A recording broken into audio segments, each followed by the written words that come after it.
Vamos a ir a la escritura, a continuar con el tema que hemos venido desarrollando, que empezamos hace 8 días, que tiene que ver con los últimos tiempos, que tiene que ver con lo que dice el apóstol Pablo, la advertencia que él ha hecho, en la que nos dice que los últimos tiempos serán tiempos ¿qué?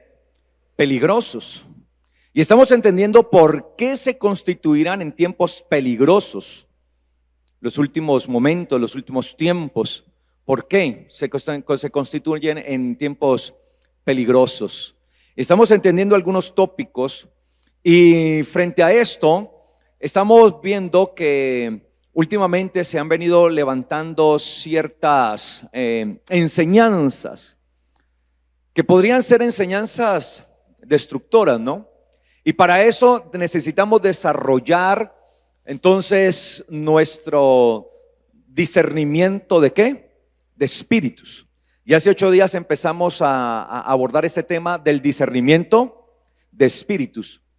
Y vamos a entender qué es esto de el discernimiento de espíritus. Es necesario que conozcamos y entendamos qué significa esto. Y quiero empezar leyendo un texto del cual yo hablé hace algunos días. No voy a volverlo a enseñar, pero sí quiero como mencionarlo. Y se encuentra en 2 de Pedro 2:1. Es una advertencia que el apóstol Pedro también hace. Y dice el apóstol Pedro: y así como hubo falsos profetas en el pueblo. ¿En cuál pueblo? En el pueblo de Israel. Obviamente está hablando del pueblo de Israel. Y así como hubo falsos profetas en el pueblo, también habrá falsos maestros en medio de ustedes. ¿Quiénes ustedes? La iglesia. Entonces mire que le hace un cuadro comparativo, una analogía. Compara a Israel ¿con quién? Con la iglesia. Y así como hubo falsos profetas en medio de Israel, dice el apóstol Pedro que habrá falsos maestros en medio de ustedes. Y si hay falsos maestros es porque hay un grupo de personas que están dispuestos ¿a qué? A creerles. Y es la advertencia. No simplemente se trata de falsos maestros, porque un maestro no puede haber un maestro sin ¿qué? Sin discípulos, sin personas que les atiendan su enseñanza. Entonces el apóstol Pedro está advirtiendo y dice que estos falsos maestros, dicen, los cuales introducirán sigilosamente herejías destructoras. ¿Qué es lo que harán estos falsos maestros que dijo el apóstol Pedro que iban a hacer estos falsos maestros? ¿Iban a qué? A introducir. ¿A introducir en dónde? En la iglesia. Enseñanzas, ¿sí? Destructoras. De hecho dice, los cuales introducirán sigilosamente herejías destructoras. Es decir, enseñanzas erradas. Una herejía es una enseñanza errada, incorrecta. Y una enseñanza incorrecta deriva ¿en qué? En destrucción. Cuando yo como pastor doy una enseñanza errada, lo que estoy haciendo es sembrar en su vida ¿qué? Destrucción. De ahí el peligro tan terrible de recibir cualquier enseñanza. De ahí el peligro en el latente en el que se encuentra hoy por hoy la iglesia en general. Que si recibe de su pastor o de la persona que está recibiendo la palabra, recibe una enseñanza errada, esa enseñanza repercutirá en destrucción para la persona. Por eso es que nosotros tenemos que tener bien el discernimiento de espíritu desarrollado. Introducirán sigilosamente, inadvertidamente, o sea, sin que muchos se den ¿qué? Cuenta. Herejías destructoras, con las que se rechazará aún la soberanía de aquel que los redimió. ¿Qué hacen estas herejías destructoras? Van en contra de la soberanía, del gobierno, del señorío de Jesucristo. Es decir, que son enseñanzas que se oponen al mismo Señor. Y así se rechazará tajantemente la soberanía de aquel que los redimió, trayendo sobre ellos mismos, ¿qué? Destrucción repentina. ¿Qué traen estas enseñanzas? Destrucción repentina. Dios nos guarde, amén. Esto es una profecía, la habló el apóstol Pedro. Dos cosas: si el apóstol Pedro es un mentiroso, no se cumple. Pero si en verdad él era un apóstol del Señor, esto que dijo es verdad y se cumplirá. ¿Usted qué cree? Dos opciones nada más. Yo creo que él era un hombre del Señor, y que lo que habló, lo habló guiado e inspirado ¿por quién? Por el Espíritu de Dios. Por lo tanto, creo que esa palabra que él dio se cumple, y hoy por hoy se está cumpliendo. Entonces estamos viendo, mis amados, que hoy estamos llenos de una cantidad de enseñanzas heréticas, enseñanzas destructoras, enseñanzas que no tienen que ver con el Señor. El problema es que como se hablan en nombre de Dios y la gente no tiene discernimiento de espíritus, piensan realmente que esto viene ¿de quién? Del Señor. Piensan que viene del Señor. Y lo peor es cuando estas enseñanzas vienen de personajes que influyen sobre la iglesia, porque hay de personajes a personajes, y hay unos que tienen una gran influencia dentro de la iglesia en general.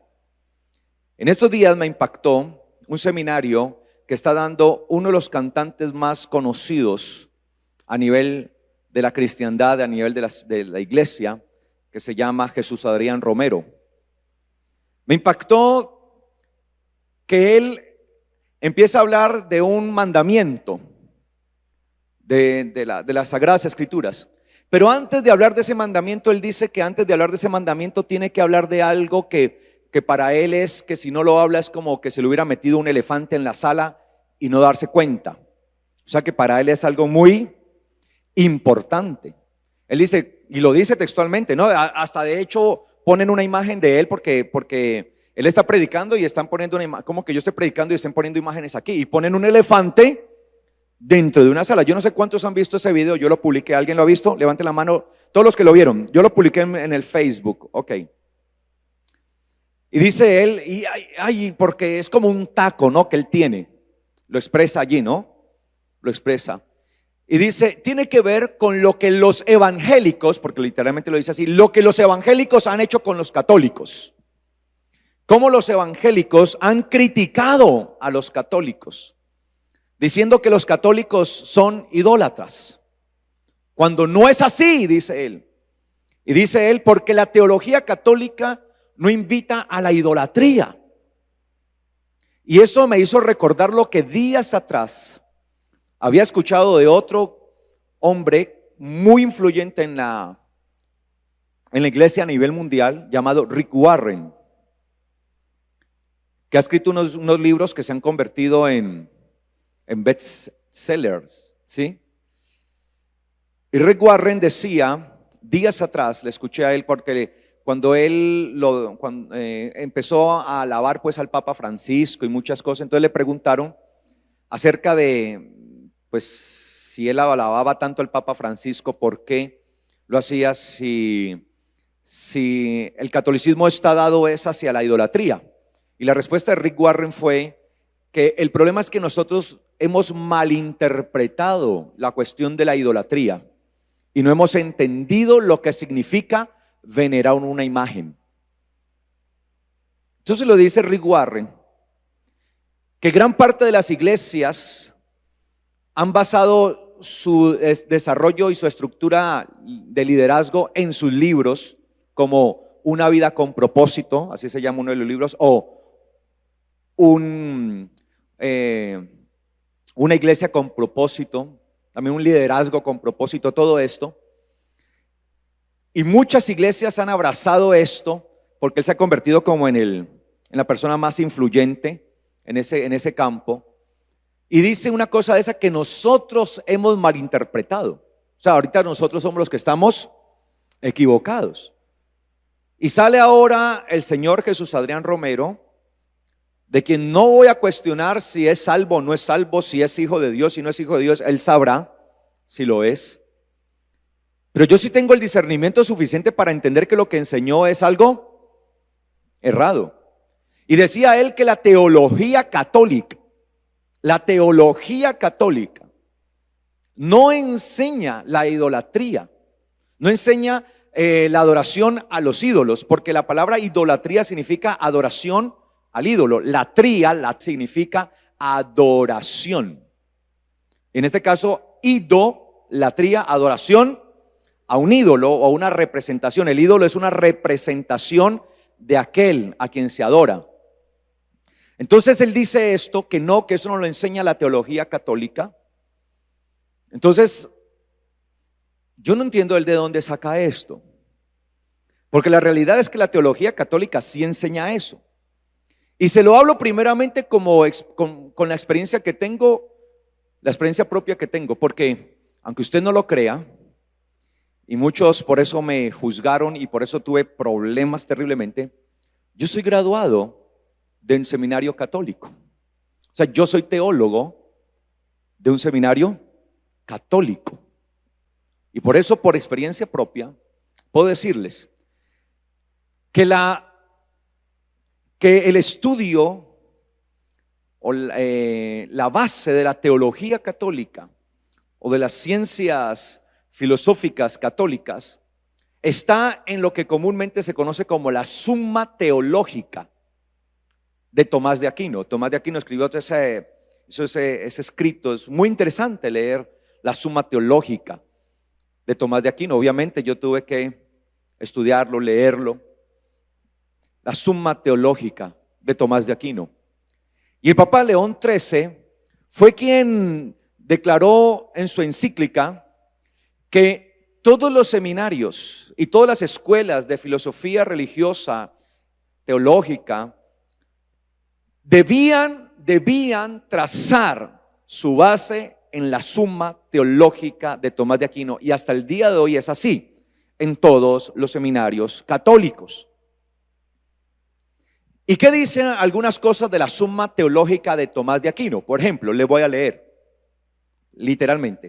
En la sección 11, 25 del parágrafo 3 de la Summa Teológica de Tomás de Aquino, que es la base de los seminarios de la teología católica, ¿sí? La base de todos los sacerdotes, dice literalmente, abro comillas: la reverencia debe manifestarse a una imagen de Cristo. ¿A una imagen de quién? De Cristo, igual que a Cristo mismo. Y siendo así que Cristo es adorado con latría es suprema adoración, se deduce que su imagen debe ser venerada con la misma adoración de latría. Es decir, que sí se enseña esto. Y no sé de dónde Jesús Adrián saca que en la teología católica no se enseña esto, cuando esto se enseña. Y literalmente dice así, que a la imagen de Cristo, por ser la imagen de Él, debe dársele la misma veneración de adoración, de latría. Es decir, la misma que se le da a Él es la que se le da a ¿quién? A la imagen. Pero eso no para allí. Mire lo que dice, lo que sigue diciendo la misma sección. Sigue diciendo, ¿sí? Dice, la cruz debe recibir la misma adoración que Cristo. Esto es la adoración de latría. Y por esta razón nos dirigimos y suplicamos a la cruz del mismo modo que hacemos a Cristo mismo. O sea que la teología católica enseña que a la imagen de Cristo y a la cruz de Cristo se le debe dar la misma adoración que se le da a Él. O sea que ahí ya tenemos idolatría, porque la palabra ídolo es la imagen de aquel a quien se adora. Eso es la palabra ídolo, imagen de aquel a quien se adora. Entonces, si ahí está la imagen de yeso de Jesucristo, entonces yo tengo que darle la misma adoración a esa imagen. Mire esto. Y en su introducción, yo les pido por favor que ustedes mismos vean el video de Jesús Adrián. Ahí está todo. De hecho, no es un video editado, es un video de la predicación de él, o sea, de su propia, de su propio sitio oficial. Porque ¿para qué ponerse uno a, ¿cómo se dice?, a editar? No, ahí está, en su propio sitio. Él mismo lo puso, él mismo lo colgó allí, para que ustedes mismos escuchen y vean lo que él dice. Y en su introducción prácticamente los evangélicos, que lo llama así, los evangélicos entonces prácticamente han sido los del error, acusando a los católicos de algo que ellos no hacen, supuestamente. Sigue diciendo,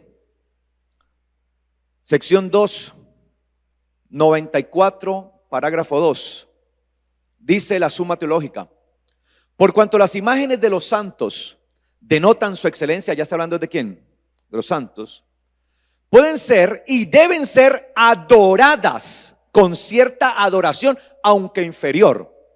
Esta adoración inferior a la latría se llama dulía, como los mismos santos que ellos representan, aunque no con esa absoluta especie que se ofrece a sus prototipos, sino tan solo relativa. Entonces a los santos hay que darle una adoración y a sus imágenes, pero de dulía. ¿Sabe qué significa la palabra dulía? La palabra dulía significa en griego significa esclavitud. Viene de la palabra doulos, esclavo. Es decir, que la palabra dulía ejemplifica lo que debe hacer la persona cuando está ante la imagen. ¿Qué hacía un esclavo cuando estaba ante su amo? ¿Qué tenía que hacer siempre? Postrarse. Eso es la palabra dulía, postración. Dulía. La palabra dulía significa veneración de rodillas, que se le debe rendir a un santo o a su imagen. De rodillas. Es decir, cuando usted se arrodilla, usted está haciendo un dulos de él, la imagen. Es decir, usted está diciendo que usted es un esclavo de la imagen. Asimismo, se enseña que a María, por ser no la madre de Jesús, sino la madre de ¿quién? De Dios, imagínese, se le debe rendir también homenaje y veneración, pero no de dulía, sino de hiperdulía. Hiperdulía. Es decir, que está ¿qué? Por encima, y solamente a ella, a nadie más. Solamente María es digna de recibir hiperdulía. Nadie más comparte ese sitio de honor con ella, que es la máxima adoración o veneración que se le puede rendir a alguien. Es decir, se es esclavo total de ella y de su imagen, porque así como se le rinde hiperdulía a ella, igualmente debe rendírsele a su imagen. Entonces yo no sé de dónde saca Jesús Adrián, cuál es el propósito de intentar mostrar que eso no es así.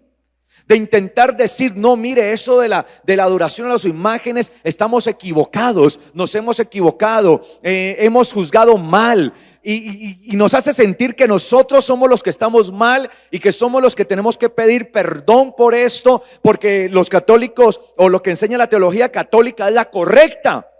Entonces yo digo, cuando un personaje de esto sale a explicar esto, ¿cuál es el trasfondo? ¿Y cuál es el propósito de hacerlo? ¿Será así apaciguar los ánimos para hacer un acercamiento hacia el catolicismo como lo está pidiendo el Papa Francisco? Que seamos uno.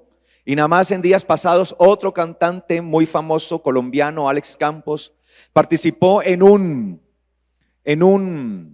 evento que se hizo en el Vaticano llamado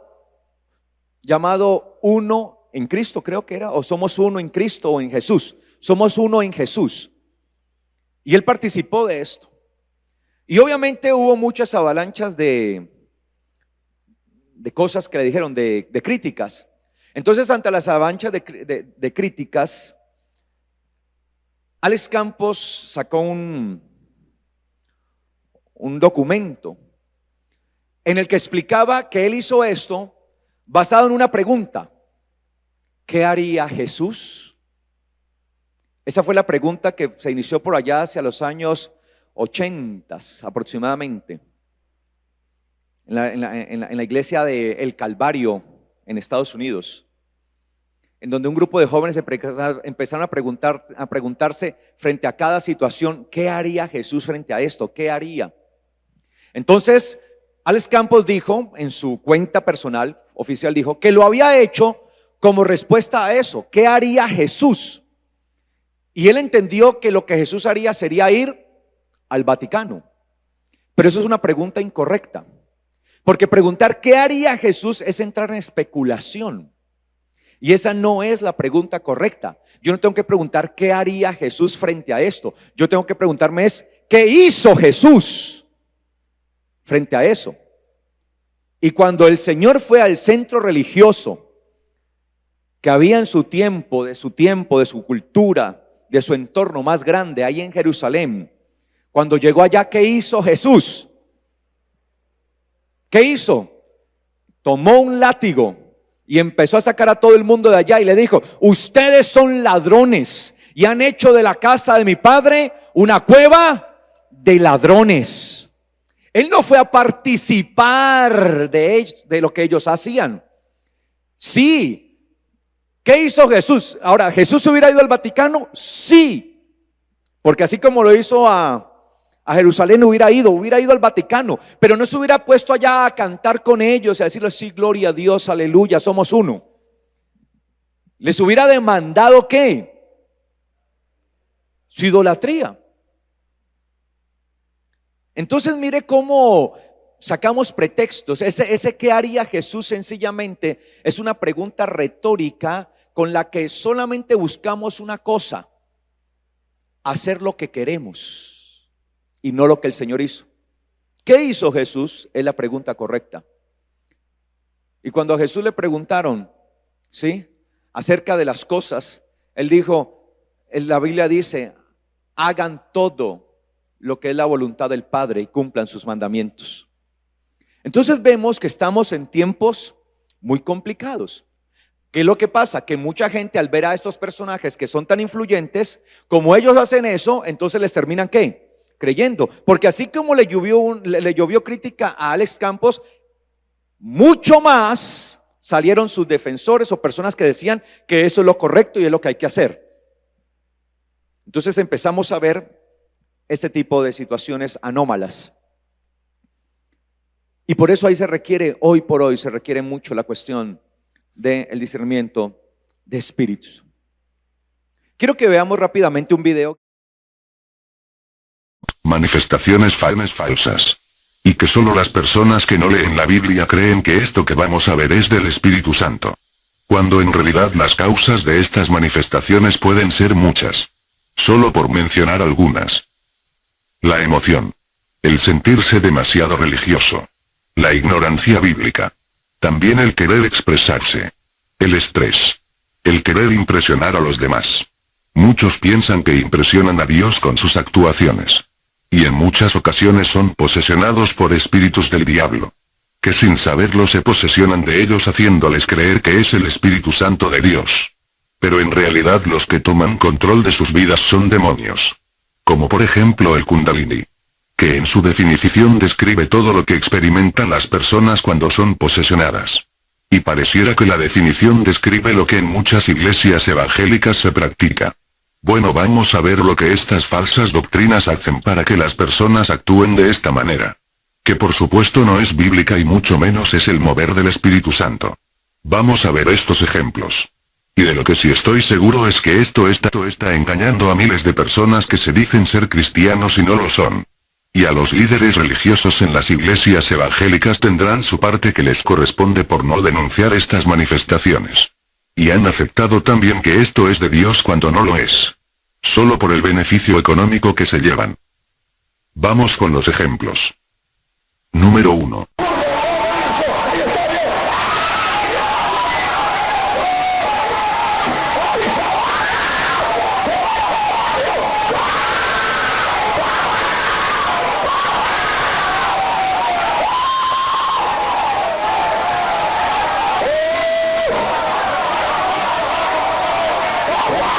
¿Esto será de Dios?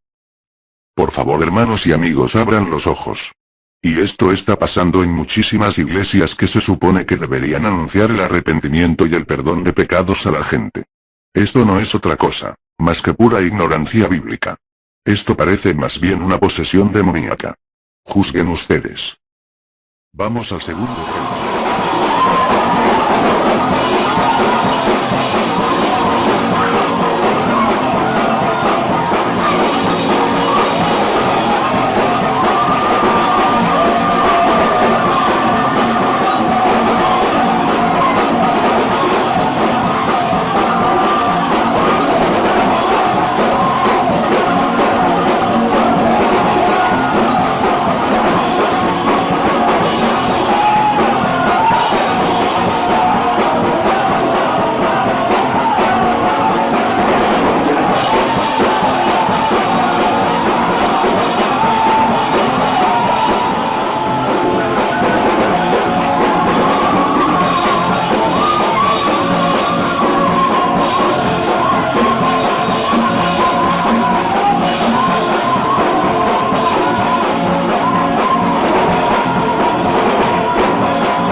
En el libro de Galatas 5, 22 al 25.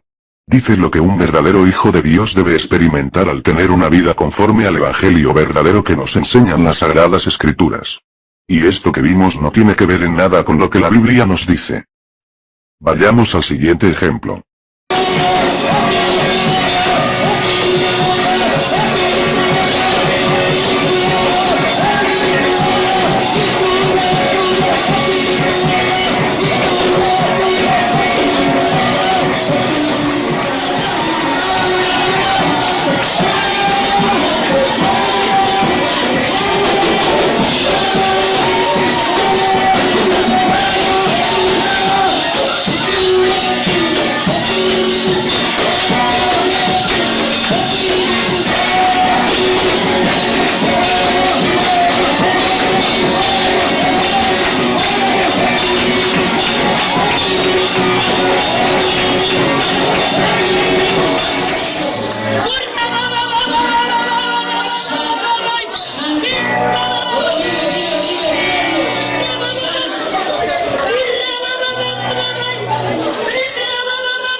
Vayamos a los siguientes ejemplos.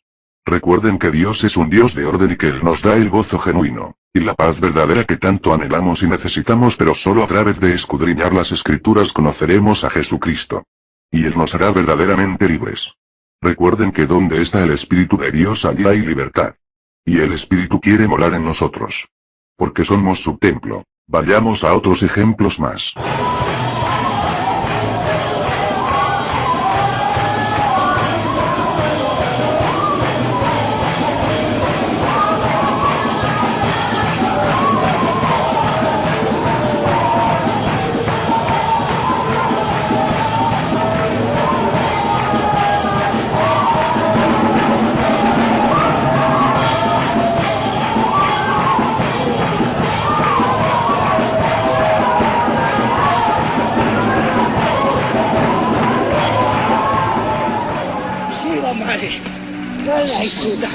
No se suelten.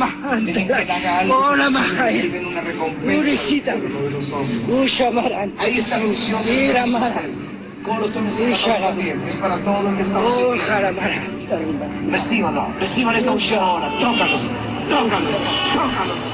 Bueno, hermanos y amigos, a lo que quiero llegar es a que comprendamos que solo Cristo nos da lo que nosotros necesitamos, y que todas estas manifestaciones no son de Dios. Tal vez algunos dirán que son cultos de fuego. Pero la Biblia nunca respalda eso, y otros dirán: ay de aquel que blasfeme contra el Espíritu Santo. Y tienen mucha razón, por eso deben de dejar de aferrarse a decir que todo esto es del Espíritu Santo. Hoy es común dentro de las congregaciones una serie de manifestaciones que para algunos pueden causar risa, por eso es preocupante. Y eso no es algo nuevo. En realidad esto nació como una influencia de la nueva era. Nosotros tenemos que aprender a discernir qué es lo que se mueve en cada cosa y para eso se necesita el don de discernimiento. Hay algo que mucha gente no conoce y no entiende y yo le invito por favor para que usted mismo vaya y averigüe. Por ejemplo, lo que tiene que ver con el Kundalini o la Kundalini. Kundalini. Usted mismo puede buscar allí en internet qué significa eso. Kundalini. La Kundalini es lo que se define en el hinduismo como la energía invisible del hinduismo. O sea, es la energía del hinduismo. Esa energía está representada, cosa rara, o bueno, cosa rara no, así es, por una serpiente o dragón. Y la Biblia habla mucho de que Satanás es ¿quién? La serpiente y el dragón. Eso lo dice el mismo Apocalipsis. De hecho, así lo describe la palabra en Apocalipsis capítulo 20, ¿sí? Que dice, Apocalipsis 20, 1 dice, y vi un ángel que descendía del cielo teniendo la llave del abismo y una gran cadena en su mano, y apresó al dragón, la serpiente antigua, que es el diablo y Satanás, y lo ató por 1000 años. ¿Cómo se le dice a Satanás? El dragón, ¿qué? La serpiente antigua. Y la Kundalini, esto se ve en el hinduismo, ¿sí? Es la energía que está representada por una serpiente, ¿sí? Que es la que usan para todos los procesos de yoga y para todos los procesos de nueva era, mentales y todo eso. Esa energía se dice que es la que viene, toma a la persona y causa ese tipo de espasmos. Por eso usted ve que en el hinduismo, cuando las personas están siendo inducidas a través de la energía Kundalini, ¿sí? Usted empieza a ver que la gente empieza a mover la cabeza, a mover y empiezan a hacer así y como que pierden el control de sí misma. Se dice que en ese momento están bajo la influencia de la serpiente, del dragón, de esa energía. Y por eso no pueden controlarse. De hecho, la gente dice, es que no me puedo controlar. Y usted ve en las iglesias y le pregunta a la persona, ¿usted por qué hace? No, es que no me puedo controlar. ¿Por qué eso se ve dentro de las iglesias? Porque dejamos meter la nueva era dentro de la iglesia. De hecho, usted escucha, por ejemplo, al pastor Darío Silva. Él afirma que la gran ramera de que habla Apocalipsis en realidad es la nueva era. Bueno, yo no es que esté de acuerdo con ese planteamiento, porque en realidad yo defino la gran ramera como la sumatoria de todas esos pensamientos religiosos, es decir, de todo pensamiento religioso. Esa es la nueva era. Sin embargo, hay muchos pastores que han venido advirtiendo desde hace ya varios años de esto. Pero esto se ha infiltrado en las iglesias y a esto le llamamos Espíritu Santo. Y a eso le llamamos el poder del Espíritu Santo. Y usted ve que esto se da en muchas iglesias y la gente empieza a sentir espasmos y todo esto. Pero lo que se está manifestando allí en realidad es un poder demoníaco, disfrazado. Recuerde que el enemigo se disfraza ¿de qué? De ángel de luz. Y por eso usted puede entender a gente que participa de esto y su vida no cambia, sigue en el pecado. Porque yo he visto a mucha gente participando de esto. De hecho, yo mismo participaba de esto. Yo voy a ser sincero, yo no voy a ser hipócrita aquí. Y yo no pude ser libre del pecado hasta que no dejé de participar eso. Porque yo les voy a ser sincero, yo era los que estaba en esa situación y vivía unas situaciones y luego me iba a practicar el pecado. Y uno está allí, y el poder de Dios. Y lo más tremendo que la energía Kundalini toma posesión de la persona, supuestamente. Bueno, supuestamente no, lo hace, ¿sí? Porque yo le llaman es una energía, ¿sí? La cual le quita la voluntad a la persona y eso se llama una ¿qué? Posesión. Cuando uno pierde la voluntad, eso se llama una ¿qué? Posesión. Le quita la voluntad a la persona y la pone, escúcheme bien, a hablar cosas que no entiende. lo que la gente comúnmente llama ¿qué? Lenguas, don de lenguas. Por eso usted ve, yo lo invito para que usted vea un ritual de Kundalini, véalo. O sea, por YouTube, por ahí usted puede encontrar mucho. Un ritual, cuando la gente entra en el trance. Y verá que se empiezan a mover así los espasmos y empiezan a vociferar o a decir una cantidad de cosas, cosas que no se entiende. Y eso entró a la iglesia. Y a eso le llamamos el mover del Espíritu Santo. Y enseñamos a la gente que si no recibe eso, no tiene el Espíritu Santo, cuando la Biblia ni siquiera habla de eso. O sea, sí habla del Espíritu Santo, no habla de ese tipo de cosas, de ese tipo de comportamientos. Y las lenguas que hablan no son lenguas, cosas que no entiendan. De hecho, son idiomas. Porque lo que sucedió en Pentecostés, cuando el apóstol Pedro predicó,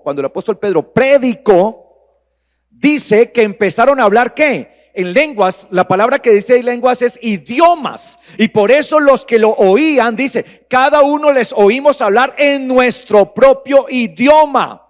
Partos, medos, elamitas, griegos, romanos, cretenses, y empiezan a decir los idiomas que habían en ese entonces. No eran lenguas que no entendieran, ¿era qué? Idiomas entendibles a ellos. Y esto tiene una desbandada tremenda. Y esto ha sido infiltrado por ciertos predicadores que, tomando de la nueva era y tomando de estos procesos de trances en que entran las personas, han infiltrado estas herejías destructoras a la iglesia, la han infiltrado y con eso han traído destrucción. Y por eso usted ve que la gente es así, y todo eso, y salen de allí y como si nada, siguen en su pecado, no hay arrepentimiento. Siguen practicando fornicación, adulterio, mentiras, blasfemias, homosexualismo, de todo. Y son así, y son los que caen y luego siguen en las mismas. Porque es el engaño satánico. Porque solamente hasta que la persona es confrontada con la palabra, vivir con la palabra, es que la persona puede tener un verdadero y genuino arrepentimiento. Y por eso usted ve que las personas son así, viven en su pecado continuamente. Y están en la iglesia y saltan y todo eso y hacen una cantidad de cosas. Y eso es una influencia demoníaca. Es una influencia satánica. Quien está operando allí es el enemigo. Porque no hay evidencia alguna en la Biblia que eso era así en la iglesia inicialmente, originalmente. Fue tan tremendo eso que cuando el apóstol Pedro terminó de predicar, le preguntaron, ¿qué tenemos que hacer para ser salvos? Y él que les dijo, arrepiéntanse. Si hubieran estado en esa cosa, gritando, ¿y usted cree que le van a preguntar, ¿y qué tenemos que hacer para ser salvos? No había un desorden, no había una gritería, no había nada de esto. Empezó a haber el don de lenguas, es decir, que el Señor permitió que empezaran a hablar ¿qué? Idiomas que ellos ¿qué? No hablaban originalmente. Y de repente uno de los discípulos empezó a hablar en cretense, otro empezó a hablar en griego, otro empezó a hablar en árabe. Y sin conocer los idiomas que los hablaban, y en ese idioma les predicaban. Por eso ellos dicen, porque les oímos hablar las maravillas de Dios en nuestro propio idioma. ¿Usted cree que ahí yo estoy hablando de una maravilla de Dios? Ellos dicen, les oímos hablar las maravillas de Dios en nuestro propio idioma. Ese día en Pentecostés, dijeron ellos. Ese fue el testimonio que dio la multitud. Entonces, hemos metido dentro de la iglesia una serie de situaciones, de cosas tremendas que tienen que ver con todas estas prácticas demoníacas, prácticas espiritistas, donde lo único que actúan son los espíritus inmundos. El problema es que Satanás no tiene problema, él y sus demonios, en vestirse, en disfrazarse de ángel de luz y hacer que la gente diga que eso es ¿de quién? De Dios. Entonces por eso estamos hoy atestados de una cantidad de herejías destructoras que van orientadas a destruir la fe de la iglesia, el cimiento de la iglesia. Por eso tenemos que ser tan bíblicos, porque si una persona no está cimentada en la palabra, su vida nunca va a ser transformada. Va a vivir siempre en su mismo pecado y en su misma maldición. Porque solamente hasta que una persona empieza a vivir conforme a lo que dicen las escrituras es que puede verdaderamente ser transformada y cambiada para salvación y vida eterna en el Señor. Amén. Entonces, mire que esto es así. Vayamos rápidamente porque no les quiero dejar con las ganas. ¿Sí? A primer libro de los Reyes, capítulo 22. Dice, versículo 1 en adelante: 3 años pasaron sin guerra entre Siria e Israel. Pero el tercer año aconteció que Josafat, rey de Judá, bajó a visitar al rey de Israel. Recuerda que Israel se había dividido en dos. Estaba la parte del norte y la parte del sur. En la parte del norte gobernaba Acab, el rey Acab. Y en la parte del sur de Israel, conocida como Judá, gobernaba ¿quién? Josafat. Entonces Josafat se reunió con el rey de Israel, es decir, con Acab. Y el rey de Israel dijo a sus siervos: ¿saben que Ramot de Galaad nos pertenece y nada hemos hecho para quitarla de la mano del rey de Siria? Es decir, que el rey de Siria tenía bajo su poder una parte que le correspondía ¿a quién? A Israel del norte. Y dijo a Josafat, el rey del norte, Acab, le dijo a Josafat, el rey del sur: ¿irás conmigo a la guerra a Ramot de Galaad? Y Josafat respondió al rey de Israel: yo soy como tú, y mi pueblo como tu pueblo, y mis caballos son tus caballos. Es decir, que a pesar de que estaban divididos, había cierta ayuda, ¿no? Se ayudaban entre ellos. Y Josafat dijo al rey de Israel: te ruego que consultes ahora la palabra de Yahweh. O sea, mis caballos, mi ejército es suyo, pero primero consultemos la palabra de Yahweh. O sea, a ver qué es lo que dice. Por lo menos Josafat era un hombre que trataba de tener ¿qué? Temor de Dios. Entonces el rey de Israel, Acab, convocó a los profetas, unos 400 hombres, y les preguntó: ¿iré a la guerra contra Ramot de Galaad o desistiré? Es decir, ¿debo ir o no debo ir? Y ellos respondieron al rey Acab: sube, porque Adonai la entregará en la mano del rey. Porque Adonai la entregará en la mano del rey. Ahí aparece la palabra Adonai, el Señor. Porque mi Señor la entregará en la mano del rey. ¿Qué dijeron los profetas? Los 400. ¿Cuántos eran? 400. Vayan a la guerra. Pero Josafat preguntó: ¿no habrá aquí además algún otro profeta de Yahweh para que consultemos por medio de él? Porque Josafat sabía que esos profetas que tenía Acab solamente servían era para sus propios asuntos, intereses. Entonces él dice: ¿no habrá otro? O sea, no le bastaban 400, pero porque él sabía. Entonces el rey dijo a Josafat: aún hay un varón por el cual podríamos consultar a Yahweh, Micaías, hijo de Imla, pero yo lo aborrezco. Mire, los profetas por lo general son ¿qué? Aborrecidos, no son amados. La gente no va: ay, profeta, mi profeta amado, mi vida, venga, bendígame. No, los profetas de Dios en verdad por lo general son ¿qué? Aborrecidos. Hoy usted ve que todo el mundo ama a los profetas. Hoy todo el mundo los ama. Ay, este profeta lo amo. Ahora, aborrecían a este, pero amaban ¿a qué?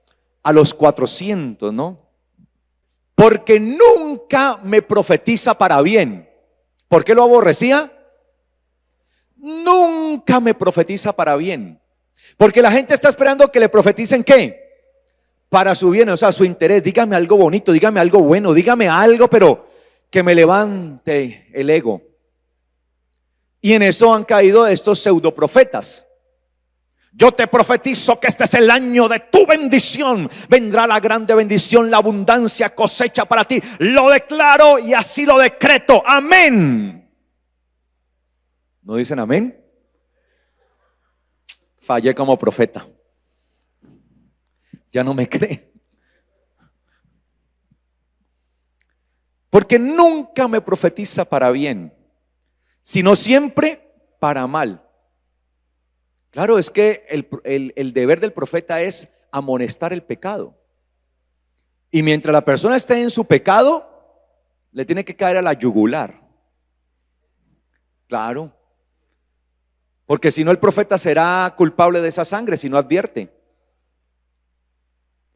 Yo sé mi responsabilidad que tengo ante Dios. Por eso yo les hablo de esto. Porque yo no quiero que la sangre de ustedes caiga sobre mí. Ya si alguno no quiere atender, pues estoy libre de esa sangre. Y dice acá, y Josafat dijo, no hable así el rey. O sea, Josafat le dijo, no diga eso del profeta, hombre. Tremendo, ¿no? Entonces el rey de Israel llamó a cierto funcionario y le ordenó diciendo, trae pronto a Micaías, hijo de Imla.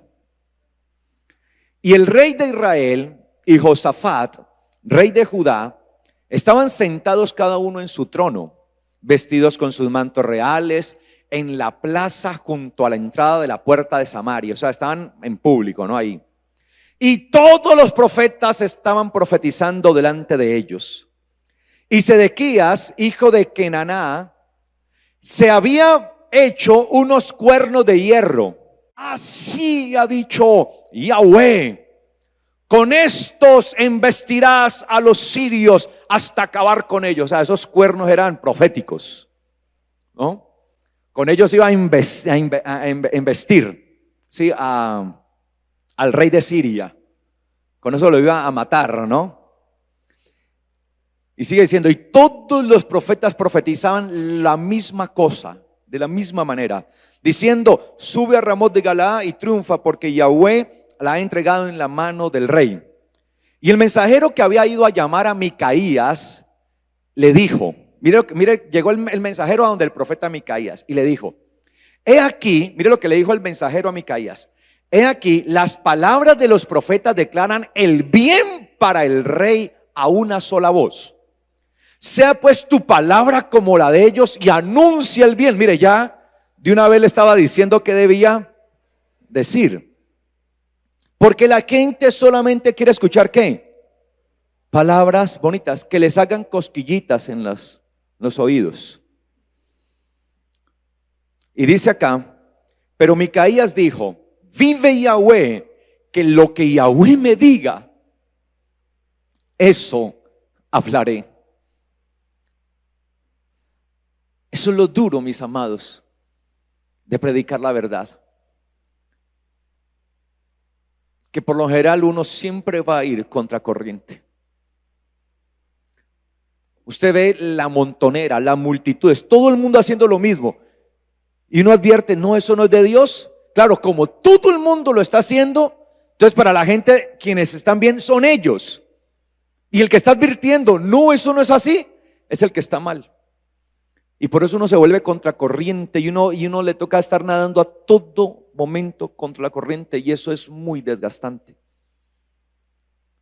Y a veces lo quieren meter a uno dentro de ese saco y lo quieren obligar a uno a decir eso y haga esto y por esto y esto y esto. Y a mí me han querido presionar y a mí me ha tocado que renunciar a muchas cosas para evitar esa presión tan terrible. Versículo 14, pero Micaías dijo, vive Yahweh, que lo que Yahweh me diga, eso hablaré.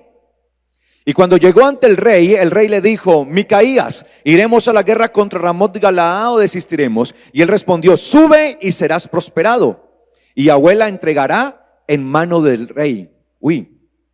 Pero el rey le dijo: ¿cuántas veces tengo que hacerte jurar que no me digas sino la verdad en nombre de Yahweh? O sea, le dijo lo que el rey quería que escuchar, y el rey sabía que eso que no era. O sea, sabemos, pero no queremos oír ¿qué? La verdad muchas veces. Entonces él le dijo: vi a todo Israel esparcido por los montes. Mira, ahora sí empieza a profetizar, como ovejas sin pastor. Y a Yahweh que decía: estos no tienen amo, retorne cada cual a su casa en paz. Y el rey de Israel dijo a Josafat: ¿no te dije que no profetizaría acerca de mí el bien sino el mal? Imagínense, mire la contradicción. Le pide: dígame la verdad, y le está diciendo la verdad, y ahora dice: mire, me profetiza solamente ¿qué? El mal. Y él le dijo: por eso oigan la palabra de Yahweh. Vi a Yahweh sentado en su trono, y al ejército de los cielos alrededor de él, a su diestra y a su siniestra. Y decía Yahweh: ojo, ¿quién inducirá a Acab para que suba y caiga en Ramot de Galaad? Uno decía, mire, él dice que vio como una visión, ¿no? Él está viendo, como describiendo una visión en la que ve el trono de Yahweh y ve un ejército celestial sentado alrededor de Dios. Y pregunta Yahweh, el eterno Dios, pregunta: ¿quién inducirá a Acab para que suba y caiga en Ramot de Galaad? Y uno decía de una manera y otro de otra. Y se presentó ¿qué? Un espíritu ante Yahweh, el cual le dijo: yo lo induciré. Y le dijo Yahweh: ¿de qué modo? Y el espíritu le respondió: saldré y seré espíritu de mentira en la boca de todos sus profetas.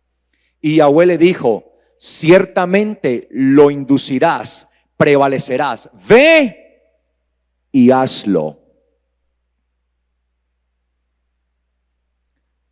Un espíritu de mentira enviado directamente ¿por quién?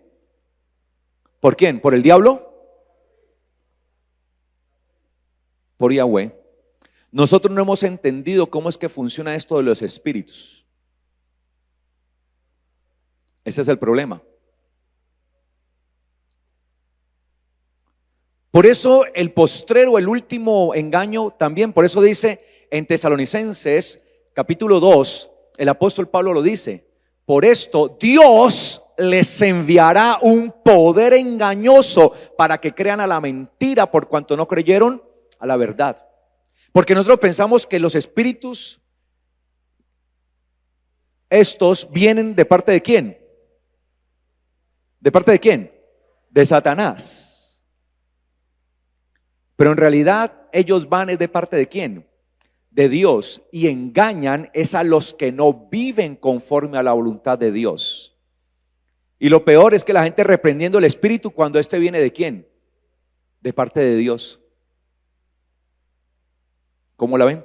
¿Usted imagina estos a los profetas? Yo te reprendo, espíritu inmundo, espíritu de mentira, fuera.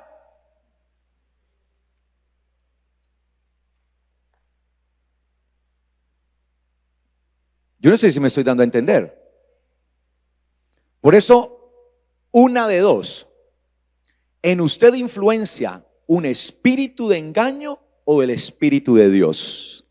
¿Y usted qué va a permitir que influencie? ¿Un espíritu de engaño o el espíritu de Dios? Entonces Yahweh le dijo: ve y hazlo. Y ahora dijo el profeta Micaías: y ahora he aquí, Yahweh ha puesto un espíritu de mentira en la boca de todos estos tus profetas, pues Yahweh ha decretado el mal contra ti. Entonces Sedequías, hijo de Kenaana, se acercó y golpeó a Micaías. Recuerda que Sedequías era el principal de todos los 400 profetas. Sedequías era el principal de los profetas. Y salió ese hombre y le metió un golpe ¿a quién? A Micaías. Y se acercó Sedequías y golpeó a Micaías, al profeta Micaías, en la mejilla. Le metió un ¿qué? Un puño, o sea, lo golpeó, imagínense. Y le dijo Sedequías a Micaías: ¿por cuál camino pasó de mí el Espíritu de Yahweh para hablar a través de ti? Mire que Sedequías estaba convencido que el que hablaba era ¿quién? En él, que el que hablaba era ¿quién?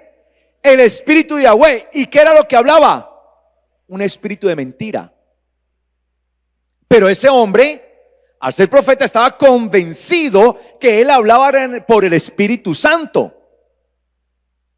Por eso cuando usted ve todo este tipo de cosas, los que están allí, ellos están convencidos que lo que están haciendo, lo están haciendo es por el Espíritu ¿de quién? De Dios. Pero ¿cómo saber si una cosa es del Espíritu de Dios o cómo no? Pues por la palabra. Por la palabra me doy cuenta si es de Dios o no es de Dios. Porque la palabra es la que me confrontará. Y si es algo que va contrario a la palabra, así yo crea que eso es por el Espíritu Santo, debo entender que no es el Espíritu Santo el que está actuando. Y sigue diciendo: he aquí ahora Yahweh ha puesto un espíritu de mentira en la boca de todos tus profetas, pues Yahweh ha decretado el mal contra ti.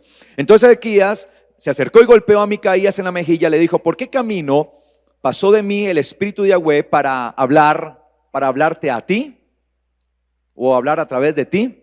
Y Micaías respondió: he aquí, tú lo verás aquel día, cuando vayas de aposento en aposento para esconderte, cuando estés huyendo. Entonces dijo el rey de Israel: toma a Micaías y hazlo volver a Amón, príncipe de la ciudad, y a Joás, hijo del rey. Y dirás: así ha dicho el rey, metan a este en la cárcel y denle pan y agua de aflicción hasta que yo vuelva en paz.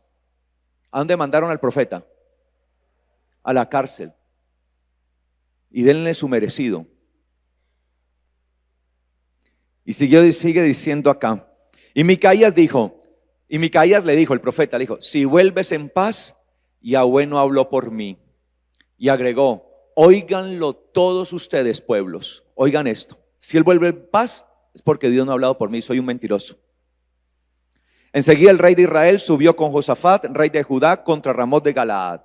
Y el rey de Israel dijo a Josafat: yo me disfrazaré para entrar en la batalla, pero tú ponte tus atavíos reales. Y el rey de Israel se disfrazó. Mire, el que iba vestido de rey, ¿quién era? Josafat. Y el otro, por miedo, ¿qué? Se vistió de otra cosa, para que no lo vieran como el rey. Entró en la batalla. Y el rey de Israel se disfrazó y entró en la batalla. Pero el rey de Siria había ordenado a sus 32 capitanes de los carros que tenía, diciendo: no luchen contra el pequeño ni contra grande, sino solo contra el rey de Israel. Es decir, el de Siria iba ¿por quién? Por el rey de Israel. Y sucedió que cuando los capitanes de los carros vieron a Josafat, dijeron: de seguro ese es el rey de Israel. Y se dirigieron a él para atacarlo. Pero Josafat clamó. Y viendo los capitanes de los carros que no era el rey de Israel, se apartaron de él. Y un hombre del ejército de Siria, ¿sí?, tiró con su arco a la aventura, al azar. Disparemos a ver por dónde cae esto, ¿sí? E hirió al rey de Israel por entre las junturas de la armadura, por lo que dijo a la persona que lo acompañaba: da vuelta y sácame del campamento porque estoy herido.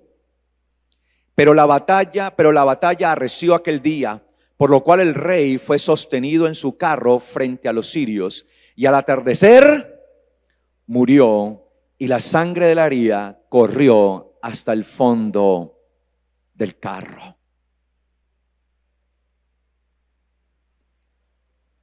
La palabra que Dios habla, nadie la puede alterar. Por eso tenemos que aprender a escuchar la palabra del eterno Dios y no dejarnos mover ya por tantas emociones. Por eso nosotros tenemos que aprender a discernir el espíritu o los espíritus. Y del discernimiento de espíritus tiene que ver es con aquel profeta que viene. ¿Cuál es el espíritu que actúa a través de él? ¿Qué es lo que está actuando a través de ese profeta o de ese apóstol o de ese pastor? Si lo que está diciendo es de acuerdo a las escrituras o está hablando por medio de él un espíritu de engaño. Y eso es lo que pasa. Ahora, ¿qué es lo que pasa? Que la gente se emociona por las multitudes. Y como ve multitudes, entonces la gente dice, no, es que mire cómo no va a ser palabra de Dios, mire esto, es que mire, porque la gente se deja llevar es por las apariencias, lo que vimos hace 8 días. El Señor dijo, no juzguen conforme a las apariencias, sino juzguen con justo juicio. Y aquí había 400 profetas que decían lo mismo y solamente uno decía lo contrario. Entonces la gente se deja llevar es por la apariencia. No, imposible que 400 estén equivocados y que nada más uno es el que tenga la razón. No, el que tiene la razón, los que tienen la razón son los 400. Y así lo creyó Acab. Y por eso se fue a la guerra, siendo que Yahweh le había advertido. Y Yahweh le advirtió, he puesto espíritu de engaño en tus profetas. Si vas a la guerra vas a morir. Y le advirtió, pero creyeron más a las palabras suaves de los falsos profetas. Se dejó seducir más por lo que los falsos profetas decían, porque por lo que decía el eterno Dios a través de su profeta. Mire, por más dura que sea la palabra, si es palabra de Dios, bienvenida sea. Por más dura que sea, por más terrible, si Dios la ha hablado, yo la quiero. Yo amo la palabra. Así no me diga nada bueno, pero si es la voluntad de Él, yo deseo su voluntad. Yo no quiero palabritas fingidas y que me hablen cualquier cosa. Entonces tenemos que entender cómo es que trabaja el don de discernimiento. Que eso es lo que vamos a empezar a desarrollar en las próximas clases o los próximos domingos. Cómo trabaja, cómo se desarrolla, cómo hacemos y cómo se desarrolla el don de discernimiento de espíritus. Sí, cómo funciona el don de discernimiento de espíritus. Porque el problema es que los que están engañados para sí mismos y ellos piensan que Dios se les está hablando, como el caso de Sedequías, que atrevidamente golpeó al profeta de Dios y le dijo, ¿en qué momento se me fue el Espíritu de Dios a mí para pasarse a ti? Porque estaba convencido que lo que él hacía y lo que decía venía ¿de quién? De Dios. Ese es el gran engaño del enemigo, que tiene a muchas iglesias convencidas que lo que sucede dentro de sus paredes es de Dios, cuando en realidad es un espíritu de engaño. Y en este caso, lo que veíamos allí, prevalece este engaño del hinduismo, el kundalini, esa energía, la serpiente, que empiezan a hacer una cantidad de cosas y por eso la gente no puede ser liberada realmente por Dios. Porque la Biblia dice, si el Hijo les libera, serán verdaderamente libres, porque están detrás de una cantidad de cosas y de engaños que no son. ¿Me hago entender, iglesia? Mire lo que está sucediendo. Por eso tenemos que tener el don del discernimiento de espíritus, para saber si lo que este dice es verdad. Lo que dijo este cantante es verdad de los católicos esto. Nosotros somos los que estamos mal. ¿Es verdad lo que dice el otro? ¿Qué haría Jesús? Esta no es la pregunta. La pregunta es, ¿qué hizo Jesús? Porque con todas ese tipo de enseñanzas así, lo único que se trae es ¿qué? Destrucción. Y eso es lo que hace tan peligroso estos tiempos. Coloquemos de pies, por favor.